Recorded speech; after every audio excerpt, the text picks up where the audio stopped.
Punto Bobo da nire bigarren eleberria, eta kontatzen du lau emakumeren historia. Lau emakumeak dira familia berekoak, baina belaunaldi ezberdinetakoak, eta euren arteko elkarrizketen bitartez eta bizipenen bitartez, antzematen da, ez?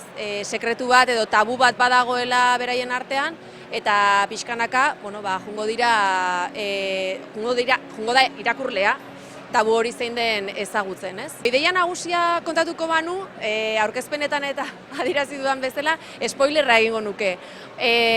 Orduan, ideia nagusia ez, baina gero gehien obsesionatzen dauten gaiak dira, familiarteko tabuak, emakumeen sufrimendua, osasun mentala eta bar, eta orduan nik uste liburu honetan historia baten bitartez, emakume batzuen historia baten bitartez, horiek guztiak azaleratu nahi izan ditu dela. Azkenean da, punto bobo, ez, eta puntu mota bat da, orduan kasi esango genuke lagun batek esaten zidan bezala, historiak arilkatu egiten direla, ez? Punto bobo egiten dezunean bezala.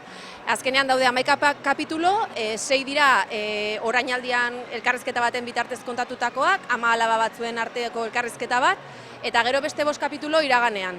Eta iraganeko horien bitartez konturatuko gera, ama eta alaba horien arteko elkarrizketan dauden hutsune horiek zergatik dauden eta zeintzuk diren. Punto bobo da izenburua, protagonistek puntua egiten dutelako. Puntu boboa da ikasten den lehena eta aurrentzako arropak egiterakoan erabiltzen dena. Eta protagonistek dute puntua bizibide eta salbazio. Eta orduan, horregatik izenburua, eta gero badagoelako protagonista bat, bobo,